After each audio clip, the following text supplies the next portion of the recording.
Hello, welcome back to my channel. ഇന്ന് നമ്മൾ തയ്യാറാക്കാൻ പോകുന്നത് നെല്ലിക്ക അച്ചാർ. അത് എങ്ങനെയാണെന്ന് നമുക്ക് നോക്കാം. 1 കിലോ നെല്ലിക്കായ ഞാൻ എടുത്തിരിക്കുന്നത്. നമ്മളൊരു പാത്രം അടുപ്പിൽ വെച്ച് അതിനകത്തോട്ടിട്ടു വെള്ളം ഒഴിക്കണം.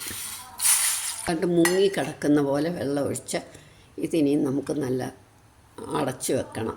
ഒന്ന് വെന്തിട്ട് കുറച്ച് ഉപ്പിടാം, കുറച്ച് മഞ്ഞൾപ്പൊടി ഇട്ടേക്കണം. വിഷത്തിൻ്റെ വല്ല അംശം ഉണ്ടെങ്കിലും അല്ലെങ്കിലും പച്ചക്കറി അല്ലേ.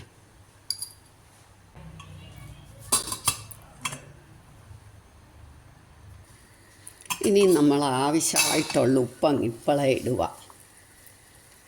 പെട്ടെന്ന് തയ്യാറാക്കാവുന്ന ഒരു ഉപ്പിലിട്ടതായത്, ഒരുപാട് പാത്രങ്ങളൊന്നും വേണ്ട.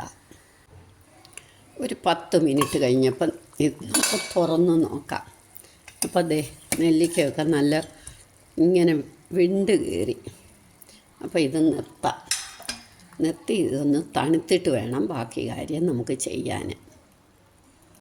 ഇത് തണുത്തു. ഇനി നമുക്ക് മുളക് പൊടി, ഉലുവാപ്പൊടി, കായപ്പൊടി ഇത്ര ഇടണം.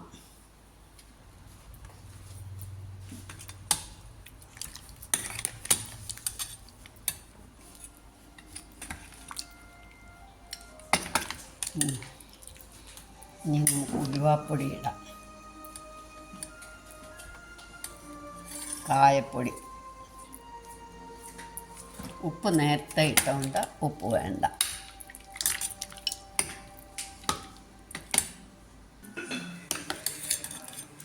അപ്പം ഇത് നല്ല പാകമായി. ഇനി ഒരു ദിവസം ഇത് നമുക്ക് അടച്ചു വെച്ചിട്ട് കുപ്പിയിലേക്കാക്കാം. ഒരു ദിവസം വേണ്ട, രാത്രിയിലാണ് ഞാനിട്ടത്. നാളെ രാവിലെ, അല്ലെ രാവിലെ ഇടുവന്നേ ഒരു ഉച്ചയ്ക്ക് ഇത് അടച്ചു വെച്ചിട്ട് നമുക്ക് കുപ്പിയിലേക്കാക്കാം.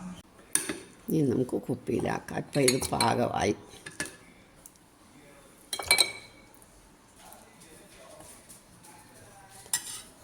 ഇങ്ങനെ ഇട്ട് വെച്ചാൽ 1 മാസം വരെ കഴിയും. നമ്മളെ നെല്ലിക്ക അച്ചാർ റെഡിയായി.